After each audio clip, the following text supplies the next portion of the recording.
Bonjour, donc voyons maintenant comment bâtir un test.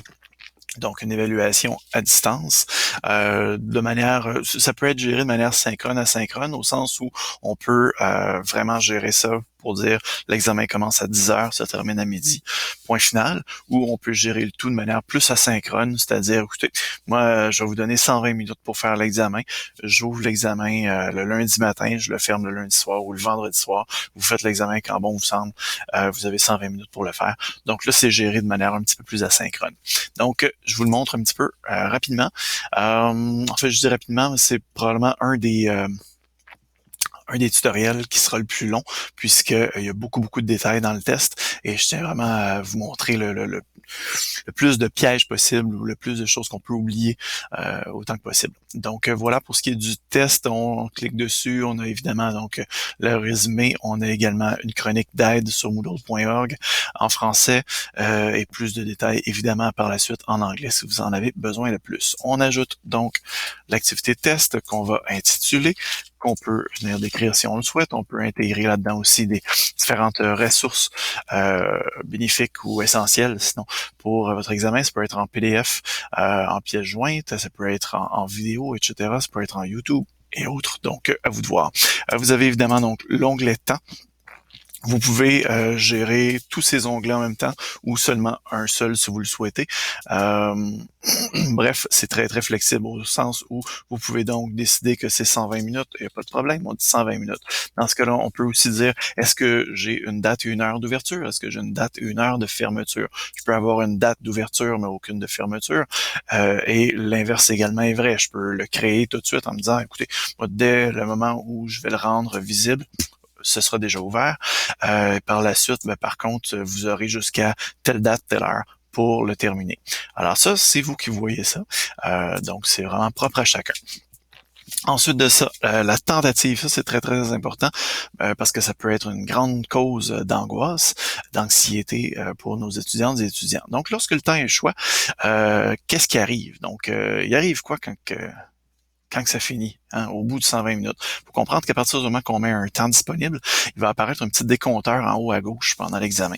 Le problème, c'est que justement, il y a trois options possibles à la fin du décompteur. Donc, lorsque le temps arrive à zéro, ben, qu'est-ce qui va arriver? Est-ce qu'on décide que la tentative, excusez-moi, en cours est envoyée automatiquement?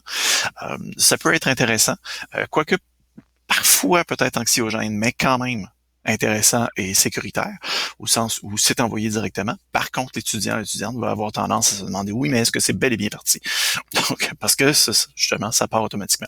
Un laps de temps supplémentaire est donné pour envoyer le test. Il n'est pas permis de répondre aux questions durant cette période. Ça peut être intéressant pour permettre seulement à l'étudiante de réviser, bien que la révision ne pourra pas lui offrir d'options de correction. Mais au moins, la personne va être en mesure de revérifier, ou faire ah, OK, oui, bon, c'est bel et bien ça que j'ai répondu, il n'y a pas de problème. Et ensuite, je clique sur envoyer. Ça fait partie des options. Ou la tentative doit être envoyée avant l'échéance, sans quoi elle n'est pas comptabilisée. Celle-là est un petit peu sévère, donc c'est pas nécessairement celle que je préconise. Donc, à vous de voir, mais par défaut, c'est celle-ci qui apparaît. Donc, voilà. Au niveau de la note, c'est à vous de voir dans quelle catégorie. Évidemment, si vous avez bâti un cahier de notes, vous allez avoir des catégories de notes possibles. Donc, une fois le cahier de notes bâti, ben là, dans ce cas-là, vous allez avoir des catégories. Et donc, vous sélectionnez, si vous le souhaitez, une catégorie du cahier de notes. Ensuite, ça, la note pour passer, qu'est-ce que ça prend? Ben, écoutez, donc, on peut dire, ben, moi, ça va prendre 60%, c'est tout. Donc, fantastique. Nombre de tentatives autorisées, ben, vous pouvez dire une, vous pouvez dire illimité, vous pouvez dire 2, 25, etc. À vous de voir. Donc, un examen traditionnellement va seulement permettre une seule unique tentative, mais ça pourrait également être un test de révision, donc totalement formatif, et vous vous dites, ben écoute, si tu veux l'essayer 55 fois, ce sera tant mieux pour toi. Si à partir du moment que vous allez dire 2 ou plus jusqu'à illimité, ben là, évidemment, vous allez avoir également l'opportunité de dire, ben ok, quelle est la note que je veux retenir? Est-ce que c'est la plus haute, est-ce que c'est la moyenne? Est-ce que c'est la première ou la dernière tentative? Ce serait un peu cocasse de faire première tentative. Je ne comprendrais pas pourquoi, mais bref, c'est selon vous. Donc, traditionnellement, quand c'est un examen, c'est une seule tentative. Mise en page, donc ça, c'est très, très important. Vraiment, gardez toujours en tête que si vous avez 45 questions sur une même page, s'il arrive une panne de courant, une panne Wi-Fi, ce qui arrive plus souvent qu'une panne de courant, etc. Donc, quel que soit le pépin possible, l'étudiant, s'il est rendu à la question 44, eh ben, il va perdre ses 44 questions, puisqu'il y a aucun outil en ligne qui permet d'enregistrer ce qui est en cours d'écriture sur une même page. Donc, ce qui arrive, c'est qu'il faut changer de page pour que Moodle enregistre le tout, comme n'importe quelle autre plateforme de la sorte.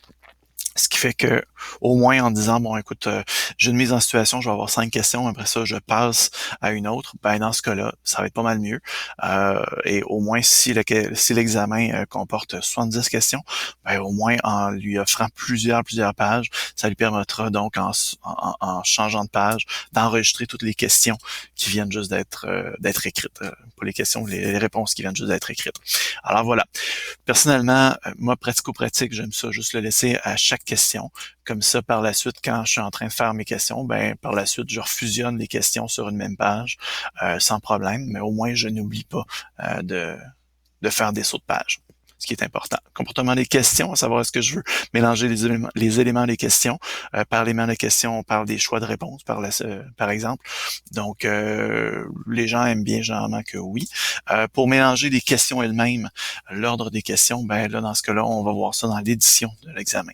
L'option de relecture, ça, c'est à vous de voir. Donc, vous pouvez décocher l'ensemble des colonnes si vous le souhaitez. À partir du moment que vous avez des questions à réponse courte, réponse longue, bien évidemment, je vous recommande très fortement de décocher le tout afin de vous laisser le temps à vous, comme prof, d'aller évaluer le tout et d'émettre les bons commentaires, les bonnes notes, etc. Puisque Moodle n'est vraiment pas parfait. Il n'y a aucun environnement numérique d'apprentissage qui est parfait. Donc, voilà. Rien de tel qu'une bonne évaluation d'un prof humain pour... pour revérifier et confirmer en fait une note et les rétroactions. Donc voilà. Pour ce qui est de l'apparence, bon voilà, est-ce qu'on a vraiment besoin de l'avatar du participant, etc. À vous de voir. Les restrictions supplémentaires sur les tentatives, donc ça vous permet donc d'apporter certaines restrictions, certaines permissions de seconde tentative pour des permissions spéciales. Feedback global, réglage courant. Donc, feedback global, ben là, c'est vraiment pour une note. Alors, pour les personnes qui obtiennent 100%, on peut dire, bon, super, t'es prêt à venir donner mon cours à ma place. Donc, à partir de 90%, c'est, écoute, fantastique, t'as très bien étudié. Puis là, on pourrait continuer comme ça, là, pour dire, oups, non, excusez-moi. Donc, voilà, on recule. On revient ici. Donc, pour le feedback global, donc voilà, on pourrait continuer comme ça encore et encore. Pour dire entre autres 60% et plus, 80% et plus, 100% et plus. Et voilà, pour émettre des feedbacks comme ça. Réglage courant, donc c'est ça, réglage courant, restriction d'accès, achèvement d'activité, tag compétences, c'est la même chose d'habitude. Donc voilà, qui est tout. C'est vrai, le petit bug a fait que... Donc voilà qui est ça. On enregistre et on affiche. Et là, on arrive dans l'édition. Soit dit en passant, avant que je l'oublie, si vous avez des étudiants qui ont besoin de tiers-temps, vous avez différentes méthodes de gérer le tout. Vous pourriez dupliquer votre test pour gérer le test de ceux qui ont le temps régulier, donc par exemple 120 minutes. Et là, vous dites, ben, OK, j'en ai qui ont 150 minutes et d'autres qui ont 180 minutes. Donc, vous pourriez dupliquer pour avoir le test des 150 minutes, le test des 180 minutes, etc. De cette manière-là, ben, vous êtes certain de ne pas vous mélanger, hein, donc vous limitez l'accès des duplicateurs aux personnes seulement qui ont droit à ce temps-là.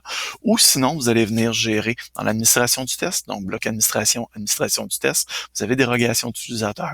Et là, vous êtes capable d'ajouter des dérogations d'utilisateurs afin d'aller chercher le bon étudiant, la bonne étudiante. Par exemple, Lucky Luke, lui, a besoin de combien de temps?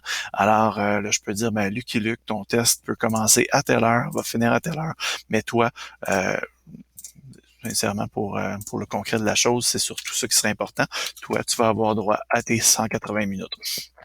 Alors, toujours pour le même test, c'est juste que Lucky Luke, lui, va avoir 180 minutes plutôt que les 120 déjà mentionnés. Et là, de cette manière-là, on enregistre ou on enregistre et on ajoute une autre dérogation pour aller, je sais pas moi, donner à Calamity Jane également un temps de 150 minutes et de, je sais pas, fil de fer qui aura droit à 160 minutes. Je sais pas pourquoi il y aurait 160 plutôt que les autres. Bref, alors voilà qui est ça. Ça, c'est réglé pour les dérogations. Par la suite, donc on revient au test. On est rendu à le modifier. Donc, modifier le test, on y a accès soit ici ou en tout temps également dans bloc administration, soit administration du test. Vous avez également la modification du test. Alors, on peut venir ajouter des questions. Très important de comprendre que vous pouvez ajouter une question, aller en chercher une de la banque de questions ou ajouter une question aléatoire. Alors, la question aléatoire, je vous la résume, c'est très très simple. Ça vous permet seulement d'aller chercher dans la banque de questions selon les catégories. Donc, si j'avais pris le temps vraiment de me bâtir une banque de questions complète avec des catégories, sous-catégories, je serais capable d'aller dire, bon, bien parfait, Moodle, tu vas aller me chercher une question de manière aléatoire dans la catégorie 1.2. Et là, je fais, je sais pas moi, mettons, deux questions aléatoires en lien avec la 1.2. Mais moi, la sous-catégorie 1.2, je me suis déjà préparé 10 ou 12 questions, de sorte que ben, les étudiants n'auront pas tous et toutes les mêmes questions de cette catégorie-là, excusez-moi. Alors, je pourrais faire ça comme ça pour la majeure partie de l'examen, de sorte que ça m'aura pris un temps fou, oui, à bâtir ma banque de questions, mais, excusez-moi, donc grâce à ça, par contre, je vais réussir à faire des examens aléatoires qui seront très intéressants, donc très diversifiés et pour lequel un groupe finalement aura plusieurs variantes d'examen. Donc, voilà qui est ça pour cela. Sinon, je pourrais également dire directement, donc aller cibler une question précise dans ma banque de questions. Vous voyez ici que je vois entre autres les questions que j'avais bâties pour l'active quiz. Et à tout moment, je peux également créer une question. Excusez-moi. Donc, il faut comprendre qu'en créant une question, ça la crée dans la banque de questions. Hein? Donc, moi, ce que j'intègre finalement dans mon test, ce sont comme des hyperliens qui mènent à la banque de questions. Ce petit concept-là est super important parce que je vois des fois des profs dire, ben écoute, je vais en créer une ici, alors je la crée et par la suite, je vais la dupliquer pour modifier le duplicateur. Ben, malheureusement, ça marche pas parce que quand vous dupliquez, ben, c'est la même. Donc, ce sont les deux hyperliens mènent à la même question. Alors, si vous modifiez celle que vous avez dupliquée, ben, ce sont pas deux questions distinctes. Alors, en modifiant le duplicateur, vous avez modifié l'original. Sans doute que là, c'est peut-être plus clair. Alors, c'est très, très important de comprendre que ce qu'on intègre, évidemment, ce sont vraiment des hyperliens vers la question. Donc, voilà. Excusez-moi, j'ai vraiment un chat dans la gorge. Alors, question à choix multiple, question vrai ou faux, réponse courte, numérique, etc. Vous avez vraiment l'embarras du choix. Vous avez les glissés, les posés, etc. ici, qui ont été ajoutés il y a déjà un an et plus. Une question close qui est un petit peu plus complexe. Celle-là, faites-nous signe lorsque vous voulez faire de la question close. C'est comme une dictée trouée dans laquelle vous pouvez avoir une bande déroulante de choix multiples, vous pouvez avoir une question ouverte, etc. Vous avez vraiment l'embarras du choix dans votre texte trouvé.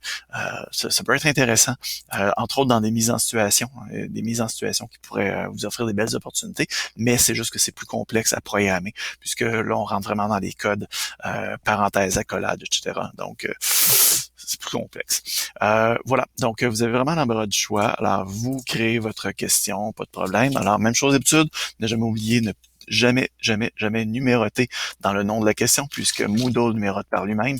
De cette manière-là, au moins, si vous faites un ordre aléatoire, vous n'aurez pas par exemple, Moodle qui va dire question 15, mais votre nom de question va dire question 1, de sorte que ça ferait question 15, question 1.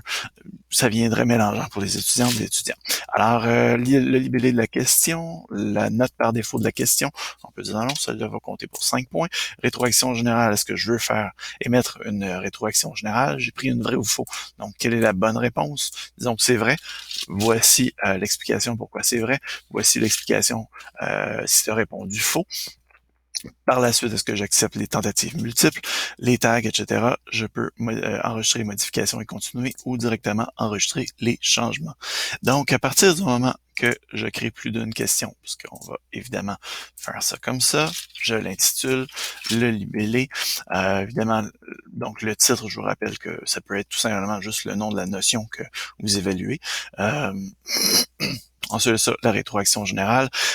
Ici, je vais tout simplement choisir, bon, OK, tout de suite, ma réponse, moi, ça va être elle. Quoique, de toute manière, j'avais dit que mes choix de réponse allaient être mélangés aléatoirement. Donc, que je dise que la bonne réponse est en C, ben, ça va se retrouver des fois en A, d'autres fois en D, d'autres fois en B. Donc, bref, c'est pas tellement important. Mais, tout ça pour dire, je vais mettre ça ici. Mais je pourrais dire, non, non, mais celle-là, par contre, c'était pas vraiment bête. Là. Fait que je donne le tiers des points. Puis celle-là ici, c'est pas totalement faux non plus. Donc, je vais te donner la moitié des points parce que c'est partiellement vrai. Celle-là ici, c'est totalement faux. Fait que je te laisse dans le champ, donc c'est zéro. Donc, voilà pour ça. Rétroaction combinée, etc. Donc, vous pouvez vraiment paramétrer plus précisément et par la suite enregistrer les changements. Et c'est là que je voulais qu'on puisse avoir plus qu'une question. Alors, on peut pas scinder, plutôt fusionner un saut de page, donc supprimer un saut de page ou le remettre. Vous vous souvenez qu'on avait mis le saut de page par défaut. Donc à tout moment, évidemment, ça vient par défaut qu'il y aura un saut de page dans chaque question, mais je peux donc refusionner le tout pour que ces deux questions-là se retrouvent sur la même page. Si je veux faire une mise en situation, dans ce cas-là, je viens créer une question et je vais venir faire une description, de sorte que là, ici, je suis capable de venir, bon, oui, évidemment, intituler ma description, mais par la suite, faire mon libellé, intégrer mon libellé de ma mise en situation, et par la suite, voilà, j'ai mon libellé. Encore une fois, j'ai un saut de page, je viens de supprimer mon saut de page, j'amène mon libellé, mon texte de mise en situation ici, et voilà, donc j'ai mes deux questions liées à ma mise en situation, et par la suite, je peux faire un saut de page, excusez, comme ça, bon, en fait, excusez, ouais, je peux pas jouer avec mon saut de page parce qu'il n'y a rien, mais voilà, et là, je pourrais créer d'autres questions et m'assurer d'isoler donc mes deux questions en lien avec ma mise en situation, avoir un saut de page ici, faire une autre description de mise en situation, 3 questions, saut de page, etc. Alors, on joue avec ça comme ça. Vous pouvez également mélanger. Par contre, en mélangeant, évidemment, ça va mélanger toutes vos questions. Ça va venir briser vos mises en situation. Donc, faites attention. Si vous avez un ordre précis que vous voulez respecter, ben dans ce cas-là, faites bien attention à ça. Mais si vous voulez vraiment mélanger l'ensemble de vos questions, il n'y a pas de problème, on coche ça. Par la suite, vous pouvez aussi à tout moment revoir rapidement votre pointage pour dire non, finalement, pour que ce soit plus équitable, ça va être 6, puis celui-là va rester à 1, etc. Et je peux dire oui, mais globalement, je veux que ça compte sur 100. Donc, voilà qui est ça. Et dernière petite chose aussi, je viens juste de penser que j'avais oublié un petit détail. C'est tout simplement excusez-moi, très important tout simplement de voir dans mise en page votre méthode de navigation. J'avais oublié de déployer le tout. Vous pouvez avoir une navigation qui est séquentielle ou libre. Donc, vous allez comprendre, c'est en fait lié avec justement les questions aléatoires ou avec les mises en situation. Donc, très important de comprendre. Libre, ça vous permet vraiment de passer de la question 1 à la question 8 à revenir en arrière, à revenir en avant, etc. Alors que la séquentielle vous demande vraiment, vient vraiment prescrire l'ordre dans lequel on suit l'examen et on ne peut revenir en arrière. Donc, très, très important aussi de comprendre cet aspect-là. Donc, libre, ça vous permet vraiment de vous promener dans l'examen et revenir en arrière pour compléter excusez-moi, une réponse ou corriger, se réviser, etc. avant d'envoyer l'examen. Alors que séquentiel vous oblige vraiment à vérifier votre question avant de passer à la question suivante parce que vous ne pourrez pas y revenir. Alors, voilà qui est ça. Si vous avez des questions, n'hésitez pas.